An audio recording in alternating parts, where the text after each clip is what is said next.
Sparking Zero literally broke me. I was so excited for this game to come out. I've been a Tenkaichi fan for years. And it's funny, I even played competitive Tenkaichi 3 before Sparking Zero was even announced. So I've been deep into this series for a little while now. And I thought Sparking Zero was going to be the best arena fighter game ever released. And it still has the potential to be that, but not in its current state. I cannot play Sparking Zero anymore until an update is released that addresses all of the issues that I'm going to talk about in this video. And these issues are, like many others have said, actively killing the game. And I want to make it perfectly clear that it is not the community killing this game. The game is killing itself. When you have mechanics in the game that are that strong, you can't blame the player base for using them. If you're playing Mario and the game has a button that just skips the level and you can save the princess, can you really blame the player for pressing that button? I think it's more constructive and beneficial to us as the players to put the blame on the developer for not correctly balancing the game.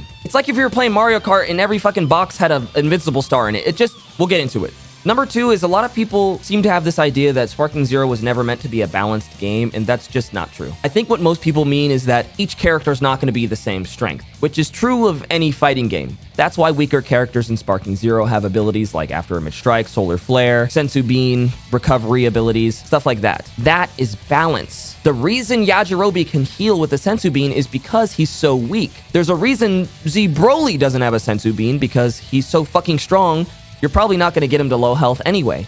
This is balance. When people say that Sparking Zero is unbalanced, they're not talking about the attack stats, the defense stats. They're talking about the core mechanics in the game not being balanced properly. The game was always meant to be balanced. And if you go back and play the other Tenkaichi games, they are. So no, it's not the community killing the game. The game was meant to be balanced from the start. And until this game gets updated to address these issues, I can't play it anymore. Which sucks to say because I fucking love this game and I wanted it to be so good and I wanted everyone to love it and it be competitively viable, have a huge community for the game, but people are dropping off left and right and I'm one of them. So let's talk about that. The obvious issues, number one is instant sparking. Instant sparking might not be that big of an issue, but it compounds with mechanics like Ki Blast spam, locking you into hit stun, and unblockable ultimate. Unblockable ultimates are bad, but every ultimate becomes unblockable when your opponent shoots infinite Ki Blasts that lock you in stun, and if you happen to get into a reflect animation,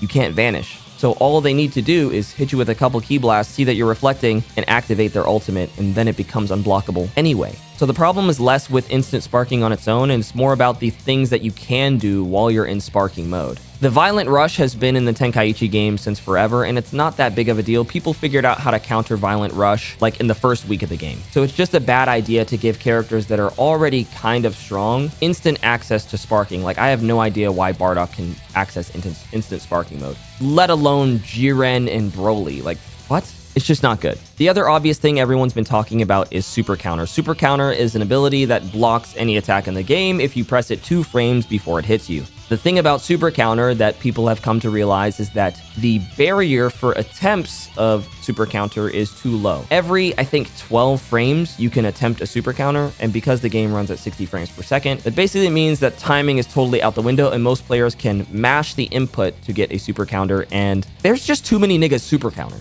It's fucking insane. The game has been out for, what, 1 month? And everybody can consistently perform a 2-frame input? That's like if Tekken 8 released in day 1, everyone's ripping electrics in the fucking yellow rank. That is a problem because when you have a button that instantly stops your opponent's combo, and it's that easy to execute, that means combos don't exist anymore. So you do all this work in neutral, you're trying to outsmart your opponent, you finally get around to their back, it's like, okay, now I can do some damage. Nope. On your second rush attack, you're in a vanish war. Now both of you vanish back and forth until you're both out of ki. You have to run away to charge your ki again, rinse, and repeat. That's how every single match goes. I know you guys have experienced this too if you played Sparking Zero. Now these, in my and everyone else's opinion, are the biggest issues facing the game right now. Instant sparking, unblockable supers, and super counter being so easy to execute, forcing everyone into a vanish war back and forth, wasting ki and wasting time for the most part, is absolutely destroying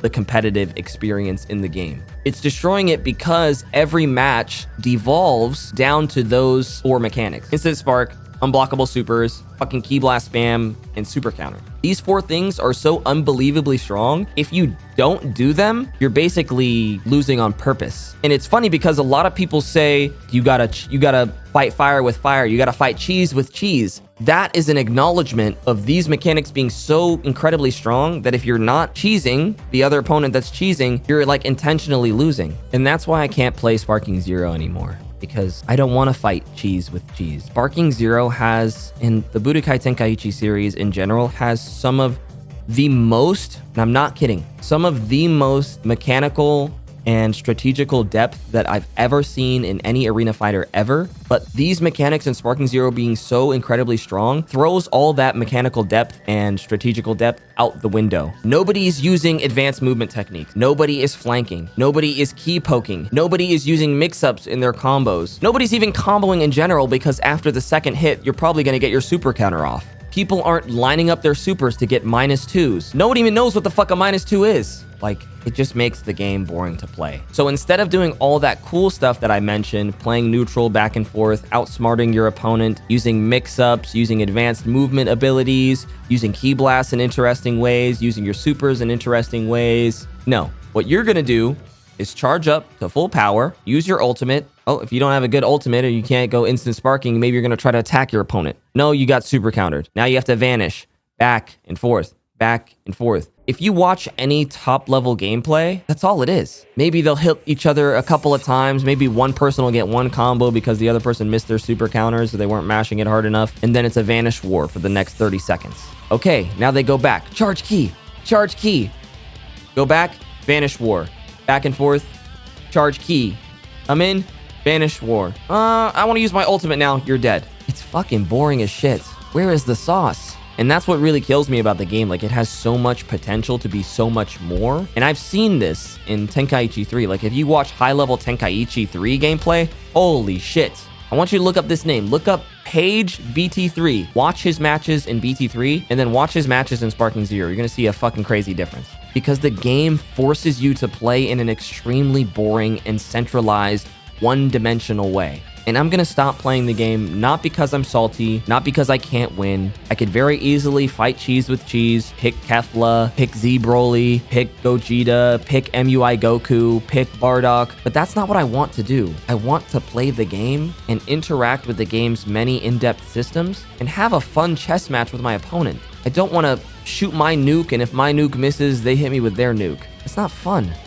It's not what fighting games were ever meant to be. And yes, Sparking Zero is a fighting game. And that's what's so frustrating, because it has the potential to be one of the best fighting games. But it's shooting itself in the foot, cutting itself off at the hips, ruining its own potential for no reason. So those are the big things killing the game. There's other, like, trace issues that are hurting it a lot. Z Broly is a huge issue because he can't be flinched. I think in the balance patch that they made for competitive Tenkaichi 3, they actually removed that. So Z Broly was still a super strong character, but you could actually touch him. Like, the thing that, like, you can't touch him, you can't key blast him. You guys know about Z Broly. He's just fucking insane. There's also an issue with MUI Goku that for some reason, when you're doing like a step-in attack or you're trying to punish something off of Vanish, he'll like just dodge your first couple of hits, even though he should be in lag. There's an issue where if you're doing a step-in attack after a rush string, the character just like won't complete the step-in attack. It'll like literally stop you from moving forward and you can't hit them. There's multiple glitches in DP battle mode. You can't switch out, you can't transform. There's broken tracking on some moves. The game is overly key dependent because every single fucking thing you do in the game costs key. If you don't have key, you basically can't play, so it slows the game down. Like I said, you get in a Z-Vanish war, you both have to charge keys so you can move,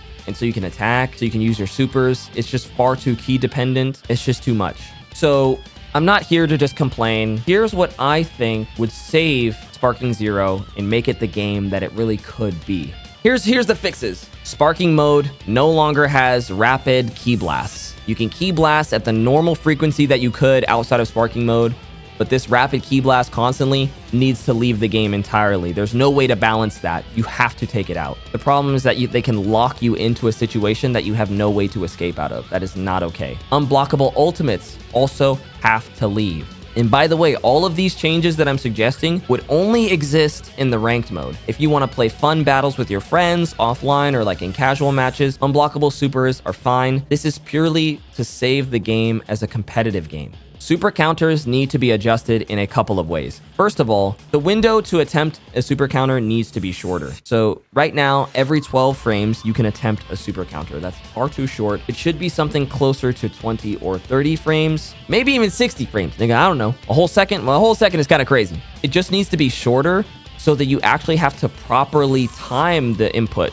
to get the reward of getting the super counter. The reward for breaking out of any combo at all should have a higher mechanical cost than just fucking spamming the input. That's just, it's not cool. But then comes the problem of Vanish Wars and Super Counter Wars. For Vanish Wars, I saw a lot of people suggest that if you vanish too many times, it should increase the speed or it should put you into a mini game like in the Tenkaichi 4 mod. I'm suggesting a much simpler solution. If you vanish too many times back and forth, you should just be reset to neutral. I don't think either player should get a reward off of such an easy defensive mechanic. So the same thing goes for super counter. If you're super countering back and forth and you reach maybe 4 or 5 super counters, the two characters should just break apart and reset to neutral. It's like the same thing if you tech a throw. If someone tries to throw you and you press the block button at the same time they try to throw you, the throw is broken and you're both in the same frame advantage and you can do whatever you like after that. The same thing should apply for the other defensive mechanics like Vanish and Super Counter. If you vanish too many times or you Super Counter too many times, you should just be reset back to neutral and then you two can fight it out. The main problem people are facing is that it's wasting too much time because it's too fucking easy to do. So you can super counter back and forth infinitely, or you can Z counter until both of your key runs out. So to avoid wasting everyone's time, just do 2 4 super counters, 2 4 vanishes, and then you guys are reset back to an even distance. You both have actionable frames at the start, at the same time. Nobody has frame advantage. You could just start playing again. That's what everyone wants. Everyone wants to just play.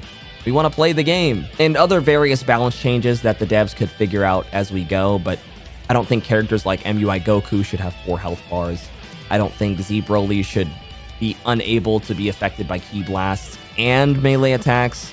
I think probably Giants should be affected by normal melee attacks to some extent. And honestly, I think the free dash from BT3 should come back. I think the short dash is fucking terrible. It shouldn't cost that much energy just to move. Having the resource management movement is fucking insane, and it just makes the game more one-dimensional. Everyone just relies on Z-Burst. They don't really do advanced movement stuff. There was way more cool movement stuff that you could do in BT3 that didn't cost a bunch of keys, so both players could move all the time, and it just made things more interesting. I don't know how to feel about the slowdown of ascend and descend within the step-in barrier. In BT3, it was different. In Sparking Zero, I get it, because it was a little bit too easy to just fly up super fast and then down behind your opponent in BT3 and get out and get their back super quickly, so maybe that should stick around. But in terms of free dashing outside of step-in range, yeah, that should probably come back. And it just leads to so many more cool movement abilities and techniques. The short dash techniques that people have figured out so far are really cool, but I think free dashing would be just way cooler, bro. So yeah, this is probably a weird video to see for me because I mostly posted Tekken content and I posted 2 Sparking videos, but I was playing a lot of Sparking in the meantime, and the game just, it's not for me and it's not for a lot of other people, and it won't be for me unless they release some balance changes in the game. So say goodbye to Sparking Zero from me in this channel, and say hello to Rivals 2.